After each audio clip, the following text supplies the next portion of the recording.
Hello, welcome to Books in the Biz, a podcast that looks at both the financial and operational sides of success. Please welcome our hosts, Dan Paulson and Richard Veltre.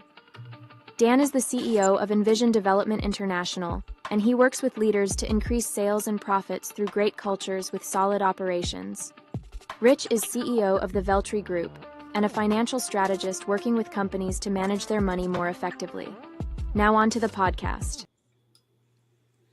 Hello, welcome to Books in the Biz. We are back for another exciting episode. Rich, how are you? I'm doing well. How are you? I am doing wonderfully. Leah Kallas, welcome back. Hi, it's been a while. Hi.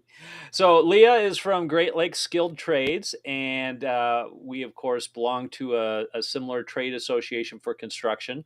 And we were having an interesting discussion last week, actually, and I thought it'd be worth bringing you on and talking further about that. So to kind of tee it up, this is how I interpret, Leah. You can correct me if I'm wrong, but basically, we're running into talent issues with construction workers. We'll just kind of leave it at that. But basically, you have seen through your experience ways that workers can make more income if they perform better, I'll call it, or perform differently might be a better word, because there's this kind of unwritten rule that, you might make more money somewhere, but if you're spending less time actually working, are you really making more money? I think that's kind of where the gist of the conversation started. And then the other side of it is, what are the employers doing that they can get better talent in? So that's where I'm going to kind of open it up. If I was completely wrong, you can take it from there and correct me, but that's basically the gist I got off of it. That is exactly what we're talking about. I was actually talking about it recently with another owner of a company for a asphalt company, and we actually narrowed it down. It's kind of like the fable you've been growing up with. There's the tortoise and there's the hare. Right. And the hare never wins. It's the tortoise that wins. Why does the tortoise win? Because it runs on integrity and it runs on determination, and it does not run on over boasting what it's capable of doing. And it just keeps doing what it needs to do to get done to the finish line. And I think that's a lot of what we're seeing sometimes in the trades. We have a lot of individuals that will think, I got to chase the dollar, and I know my worth, and I'm worth all of this. And they come in running, and they take a lot of breaks, and they miss the mark a lot, and they're benched first. And then you find out they're thinking they make more money, because they're going in and they're demanding the higher wages and all of those things, but they're benched more than the tortoise, who takes that steady pay, does steady work, follows the protocol in order for the boss to call them in more over and over and over again, because they're the ones that they can rely on. In average, the hare is typically making $30,000 less a year than the tortoise. Oh, wow. That's a pretty significant pay cut. Significant, yeah, because they're the first to get cut. You got to think about when contractors are making bids, they're putting in manpower into the aspect of how long it's going to take, how much it's going to cost them to pay those employees, the material and all those things, and they're always trying to beat it so they can hit their profit margins. Well, if the hare comes in demanding a higher pay, and is not as fast as they think they are, and they're not showing up on time, maybe they're not a good team player, they're actually costing the contractor money. So they're going to be the first to be set down on the bench and not get out to work well with the others. Meanwhile, the tortoise, who's steadily working hard, punctual, is making steady money throughout the whole year and not really facing any layoffs. So I believe that's kind of what we were going to kind of target and talk about. Sure. Well, before I turn this over to Rich, because I'm sure he has questions with it, I actually have a similar analogy. So I was working with a company, and we have put in place an incentive structure that basically helped the employees make more money than they would have made had they just had a flat salary. So they had their hourly wage. Plus, then they had kind of two different profit sharing bonuses they worked on. And for a vast majority of the employees, it worked out to be, it was like $1,000 extra a month that they were getting in their pocket. Now, here's the difference, though. These employees would talk to their friends and, they would say, well, I make $25 an hour, because employees always talk about their wages. Doesn't matter what you say, they talk. And then they would learn from their friends, well, I'm making $27, $29 an hour. So then they go back to the boss and say, hey, these people are making more than I am. And we would sit down with them and we would explain, no, actually, if you do the math, you're making about $30 an hour and they're actually making less than you. The difference is you're getting paid this extra chunk of money each month, and it's not all just tied into your pay or your salary. And this went on for a good 3 or 4 months. And finally, the owner just threw his hands up in the air and said, fine, you want to make $29 an hour? You'll make $29 an hour. And the $1,000 bonus went away. So they actually ended up, and I don't know the exact numbers here, it was fairly significant. So it was actually probably higher than that. It was probably more like $35 an hour that they were making with the bonus. They took it away. They were happy, but they were making thousands upon thousands of dollars less. And they didn't realize it because people are freaking bad at math. And yes, Rich, you might even want to jump in on this one. I swear to God, the more people I talk with, they don't understand how numbers work. And they just look at one number and assume, well, this person's getting that, I should be getting that too. Well, you are, but you're getting more. And you're kind of relating it to the same way where, yeah, you can sit there and beat your chest and say, well, I'm worth all this money. But now if you're too expensive, you sit on the bench, especially if you're expensive and you don't show up on time, difficult to work with, and all these other issues, right? 100%. Rich, what questions do you have? Or what experiences can you share? Yeah. Well, I think that, you're definitely hitting on something I'm always thinking about, which is slow and steady wins the race, right? I mean, I always think that slow and steady wins the race. And, you're talking about it, and I'm immediately thinking about one of my favorite movies, which is Moneyball, right? And Moneyball actually is all about that, right? He wanted to get rid of all the A-list players. He lost 3 of his A-list players, and he said, how do I go about competing in the big leagues with a minor league team?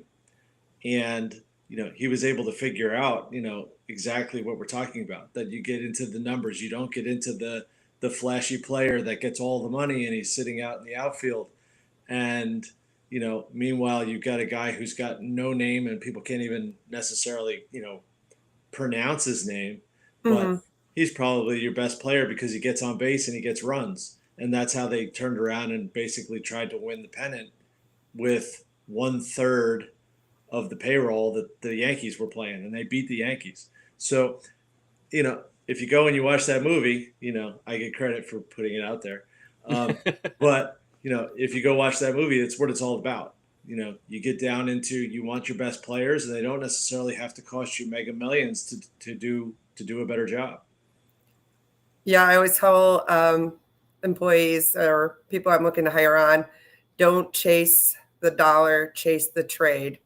And when you chase the trade with integrity and passion, the dollar is going to unfold really quick, really fast for you. But if you keep chasing the dollar and you're hopping around, and we're seeing you go from concrete to masonry to carpentry, you're just a laborer. You haven't learned any skill at all, because you're jumping around. You're like, where they're going to pay me 22. Oh, they're going to be 20, 25. Now they're going to pay me 26. Next thing you know, you're 38, 40 years old, and you're still in that low 20s trying to get higher, but you can't because you never mastered your craft. Yep. And that's where the real value is. So I always say, chase that trade, don't chase the dollar, and it's going to unfold. And then when I say also, make sure when you're doing that, understand what it takes to be successful in the trades. I mean, that's super important. It's not just, okay, I'm going to be really good at my craft. Okay, you could be really amazing at your craft, but if you're not showing up to work on time, and on time, that means 10 to 15 minutes early. If you show up at 7 a.m. and you're scheduled for 7, you're late. Because let's get real. You're getting out of your car or your truck or whatever. You got to put your boots on. Probably don't even have straps. You got to put your tool belt on, right? You got to stretch. Maybe you smoke cigarettes. I don't know what you're doing, but you're straggling in. You're not even on the job site working, That's late. You were scheduled for 7. You should be working at 7. So 10 to 15 minutes early is on time. Otherwise, you're late. Everybody's going to tell you you're late. And that's why, because that's what you're scheduled to start working. So if you can't be there actually on time, you always have excuses. You're calling in all the time, which pushes back the timeline for the job site to get done. Why are we going to call you? And well, I can't today, but I can tomorrow. Well, tomorrow we already need to be done. Right. So I don't need you tomorrow. If you don't show up today, you don't need to be even coming in tomorrow. I'm done. I'm already done with the job. I called somebody else that's going to show up. So that's how you can become like completely unvaluable. Sure, you're skilled, but what's the point of being skilled if you don't come to work? And, if you're taking extra breaks, you're having a lot of excuses while you can't, work, you can't be a team player.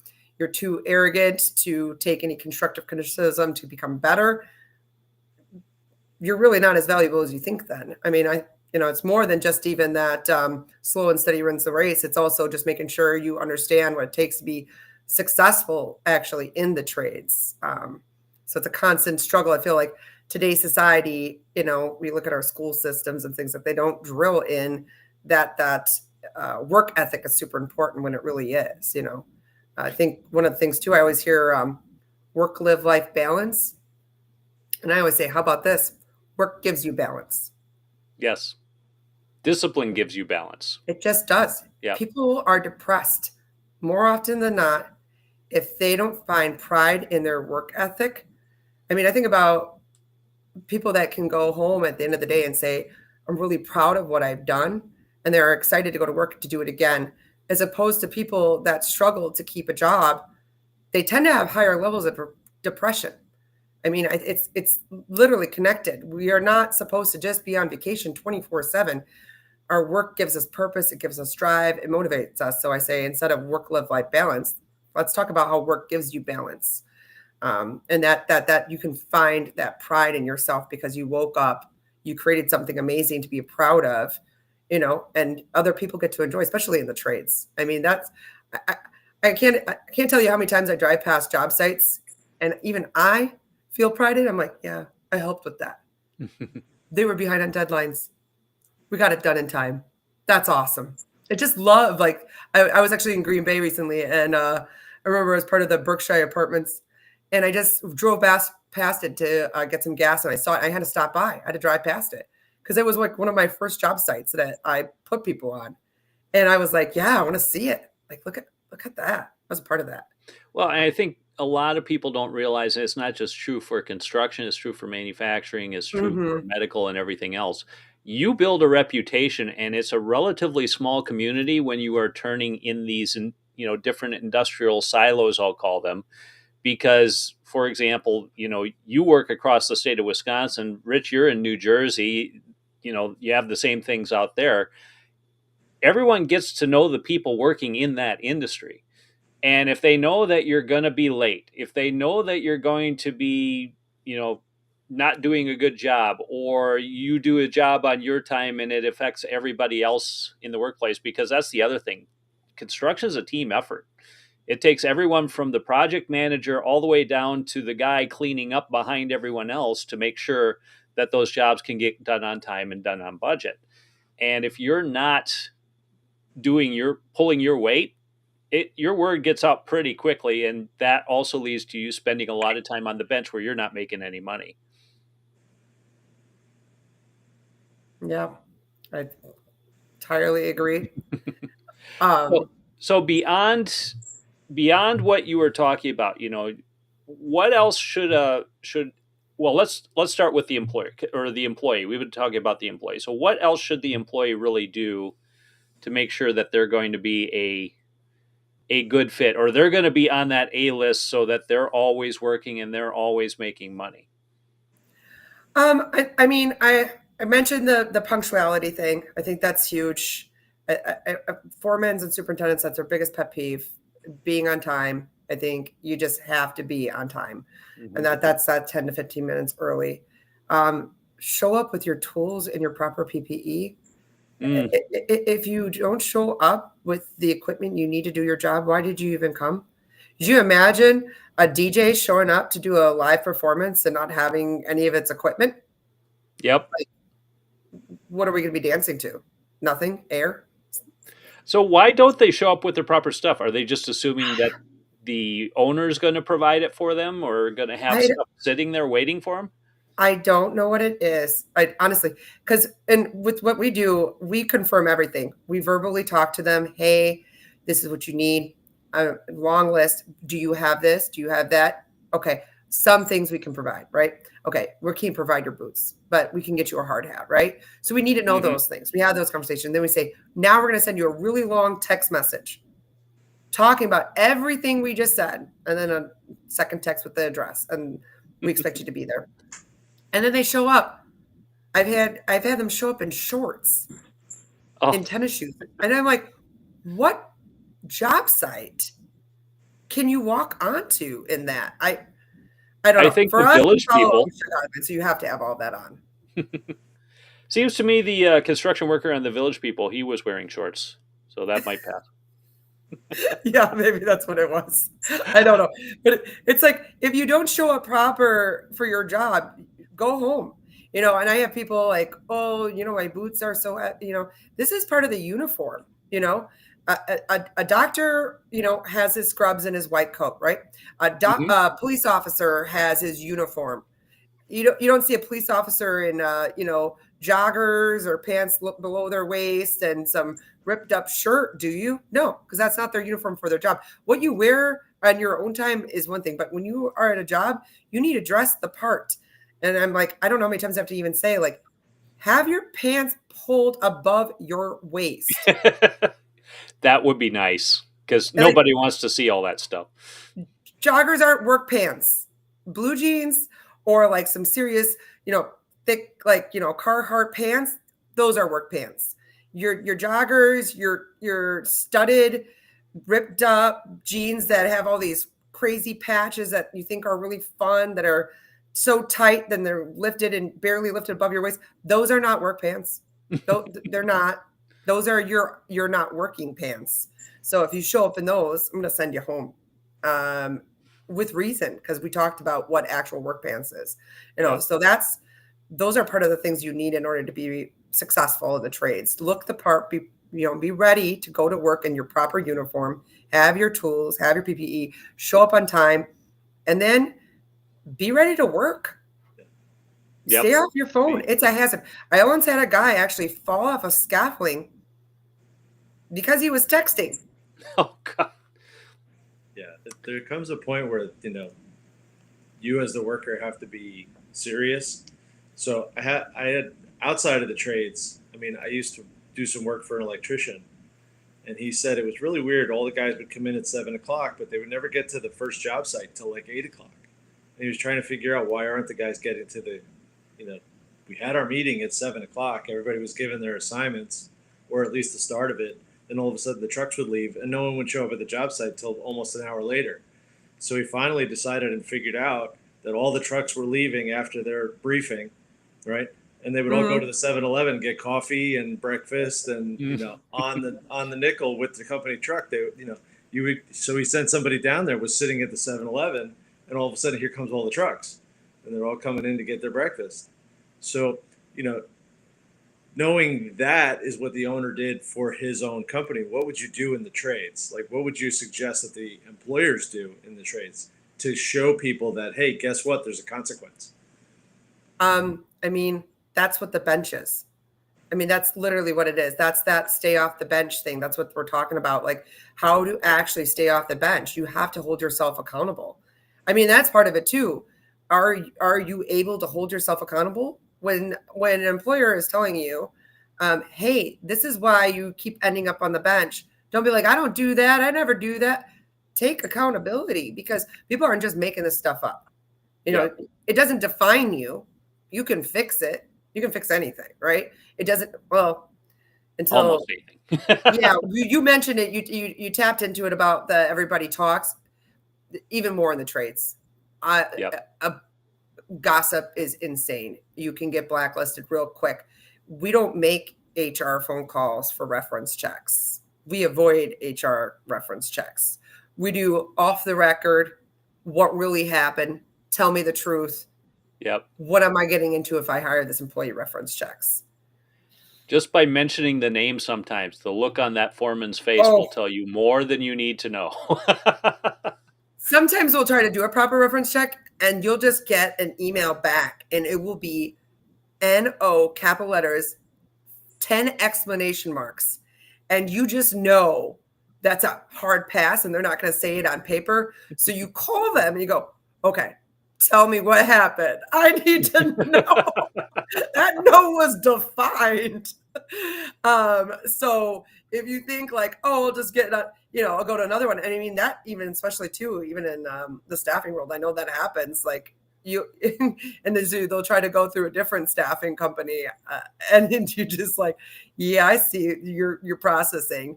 You're not taking anything you've done and holding yourself accountable. That's what it is. Yeah.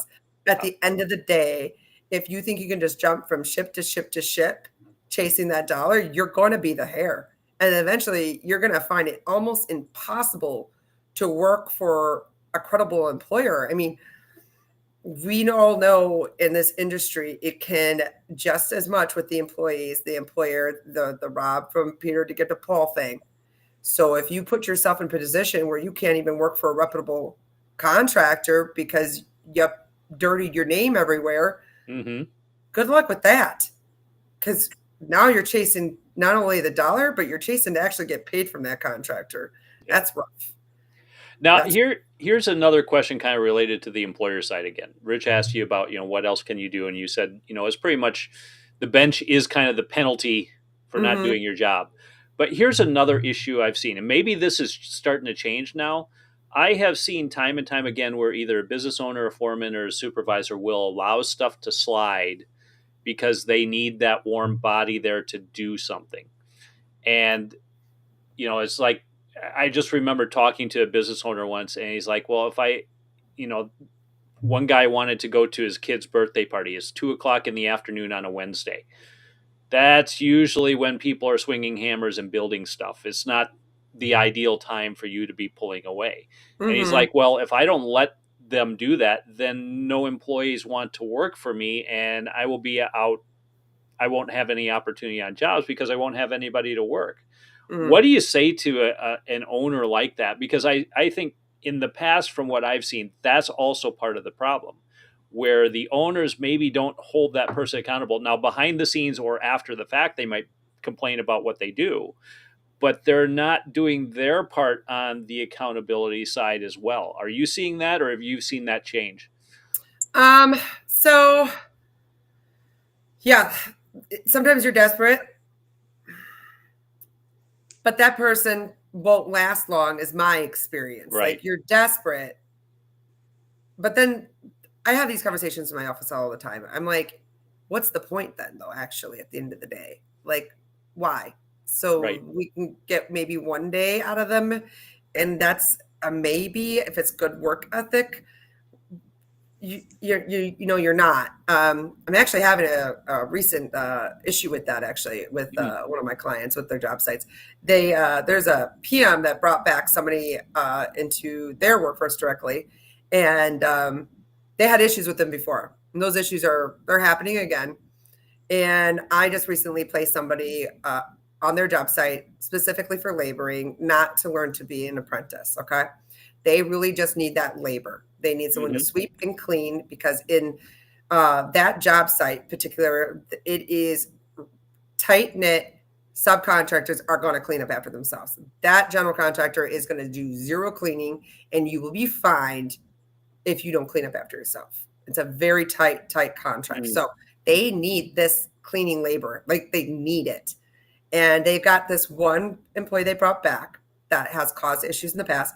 And he's already in the ear of that laborer, like, this is all you want to do, this blah, blah, blah, blah, blah, putting thoughts in his head, already gotten to the ear of a couple of other ones where to the point that caused altercations with those employees. So it's losing them time, energy, and money, and now possibly employees to do what they need them to do because they got a renegade of an employee on their hands.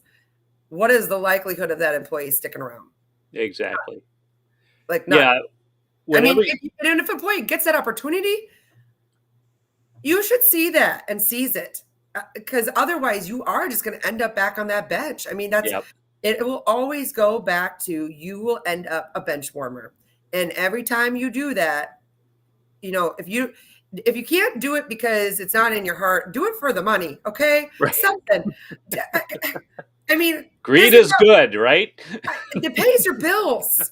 You need it. Yep. Why are you chasing a bench when you should be chasing to be able to pay your bills a little bit? Just pay your bills.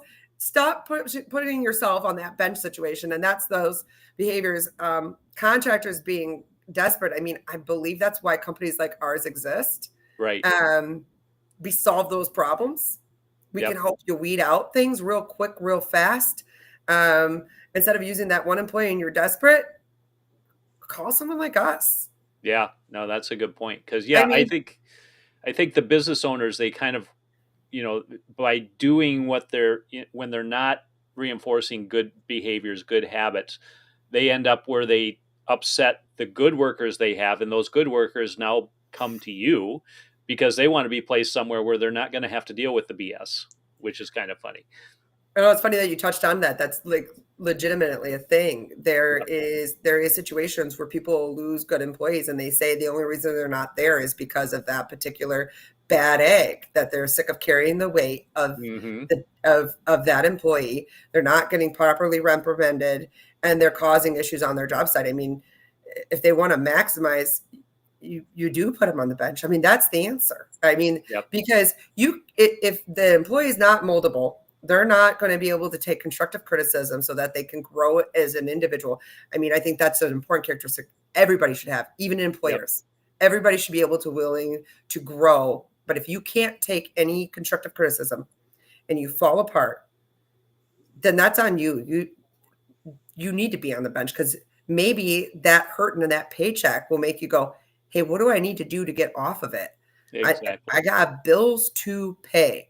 Well, look at the people who aren't sitting on the bench all year round. What are they doing? They have good attitudes. They're team players. They're grinding hard. They're providing a work-safe environment by having all the right tools, PPE. They're not on their phones. They're paying attention to their surroundings, not putting their fellow coworkers in danger. Because let's be real, construction is dangerous. It's very dangerous. Yeah, people die every year from it. So if you want to be a reckless employee, I mean, you literally are endangering other people's lives, and that's not okay. More than $1, that's just not okay. Right. So you should be on the bench if you're going to have those types of attitudes and behaviors. So I mean, if you really want to maximize yourself, just pay attention to what you're doing, what you're bringing. I'm kind of blanking, but maybe you can help me. What is that quote of that one? Was it Reagan? Was it the president? No, JFK. Wasn't it? Ask not what your country can do for you, but ask what you can do for your country. Yep. Just switch that to employer, right? Same. Yep. Same. Yep. I mean, that is what it is.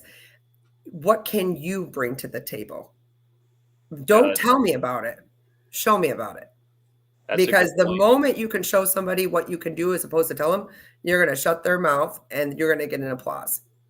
Excellent. And then you're probably going to increase in pay, because now you're going to become indispensable, something that they really value and need, because you're growing the team and the company and getting things done and accomplished. So I think, to summarize this, from an employee side, be prepared to work, show up on time, and on time is 15 minutes early, be ready to go, care about your job, care about your coworkers, care about safety. And on the employer side, it's almost the same thing in reverse. Yeah. Care about your employees, treat your employees well, hold people accountable, make sure the job is done right. Don't just fill a position.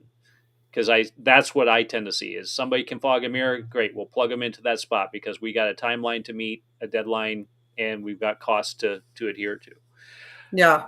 No, it's funny that you say it that way. That's even when I'm looking at employees, it's an employee-employer relationship. Yep. So don't just hire people to hire people. Make sure that they mutually want to be there, and then give them back exactly what they're given to you. So, set up the expectations you have for them, but make sure that you have those same expectations to give to them. Otherwise, why are they working for you? Yep, exactly. I mean, that would, that does definitely sum it up. So. Sure. Rich, you got any questions? I'm good. You're good. You're good. Just hanging out there. Just hanging out. Leah, so you work for A Great company called Lakes Great Lakes Skilled Skilled Trades. Trades. Why don't you tell us a little bit more about Great Lakes Skilled Trades? Because I believe you can help con- construction companies find the right people, keep the right people, and nice part is have the people when they're needed and have them work somewhere else when they're not. So talk Yeah. a little bit more about that. So we're a little unique. There's a lot of other companies out there that are kind of like us, but we're a little bit different. We only do construction. So we're very, very focused on what the construction industry needs. So we're also, because of that, we are very involved with organizations like Associate Builders and Contractors, the Mariners Group, which is a restoration contractor group. We sit in lunch and learns and learn what the culture of and the needs of the industry is needed, right? When we are recruiting and hiring people, it is based on trades. We ask pre-screen questions to make sure that they pre-qualify even for the interview, because there are certain things in the construction industry you're going to need, like a valid driver's license, a reliable vehicle. No, well, I can use a bus line. No, you can't, because I might need you in the middle of the day to go to a different job site. So bus line doesn't work. You need to have a car and you need to have a valid driver's license. These things are important. And then, because construction is dangerous, we make sure that the other question that we're going to pre-qualify for is, do you have experience or at least a trade school program? We're not going to just put people on those job sites without that pre-knowledge, because that can be very, very dangerous otherwise if they don't get some background formal education. Then after that, we drop down based on their trade. So we do actual interviews based on their specific trade, whether it's carpentry or it's plumbing or HVAC. All of those positions, we're going to do a drop down, and we have even trick questions for like trim carpenters, like what angle do you nest on, right? Nice. We want to see photos of your work. So we're going to very, very much so dig in deep and vet. And we will do background checks as well with other employers. If you work with them, most likely we know them because they're probably our clients. So we're going to call them and find out, how did you do before we decide to even hire you and bring you on board. Just know that. There's no escape. There's no escape. When we hire you on, you're being hired on full time. People will be like, oh, I don't want to work with a temp agency. I'm like, me either. They'll be like, temps suck. I'm like, yeah, they do. Temps suck. I don't like temps. They might be temp to you, but they're full time to us. So Right. We work with enough contractors that we can keep our employees working full time year round. We offer them benefits, PTO, and then we will require all of our employees to get OSHA 10 certified within the first 90 days. We're going to do toolbox talks, JH walks, whatever we need to do to make sure that we are reinstilling and reinforcing that safety culture. Because as I mentioned, construction is dangerous. Yeah. So that's where we come in, trying to dot all our I's, cross all our T's, and staff with the highest level of integrity as we can in the industry. People ask if they come to us and they're like, I need 10 picker packers. I'd be like, great. Call QPS, call Seek, call Aerotech. We don't do that. Maybe don't use other names. Maybe don't use other names. I'm just saying there are other agencies that do that. We wouldn't do it. We would not do any sort of staffing in the manufacturing, like picker packers, no forklift drivers. We're not going to do it. We're not going to do HR, office administration workers. We only do construction. The reason we do it that way is because we really want to make sure that we're well informed, well educated before placing any of our employees on a job site. Excellent. So I think that's kind of sums us up. We're more of a construction staffing partner, but we employ our employees full time. Now, contractors can eventually hire our employees on if they want to. We become a third wheel, or we do actually do some high scale direct hire placement as well. Got it. So how can people get a hold of you if they're either interested in becoming an employee of yours, or if a contractor is looking for employees? How can they best reach out? I would say you can either email me at leah@greatlakesskilledtrades.com. I know it's a long name, but that is our name, Great Lakes Skilled Trades. So just put that Leah, Leah, at greatlakesskilledtrades.com. You can find us that way. Otherwise, we do have a LinkedIn, a Facebook, a website as well that you can go through those portals. Good deal. Well, we will definitely have that in the transcription so people can find it. Leah, thanks for showing up today. Really appreciate it. And by the way, business owners, whether you are in construction or whether you're in manufacturing or whether you're in healthcare or any other ones, same rules apply. So take what we listen to, apply it to your own industry, and you will still get better results than you might be getting right now with what's going on. Thank So you. we will have you on again in the future. Sounds Rich, good. Thank you, Dan. You bet. How do they get a hold of you? Best way is by email, rich@xcxo.net. And you can get a hold of me at dan@xcxo.net, and we will see you all later. Take it away, Bob. Want to boost your sales and profits, but need the talent to help you grow? XCXO is a one-of-a-kind platform to find skilled fractional executives to help develop your team into a high-performance powerhouse. Fractional leadership is a great choice when you consider the average executive-level candidate can cost you hundreds of thousands of dollars in salaries, benefits, and incentives. XCXO finds you the executive and utilizes their talents to build your team's experience, all for a fraction of the cost of a full-time C-suite leader. Contact XCXO today to fill the gaps in your leadership team. Visit xcxo.net to learn more.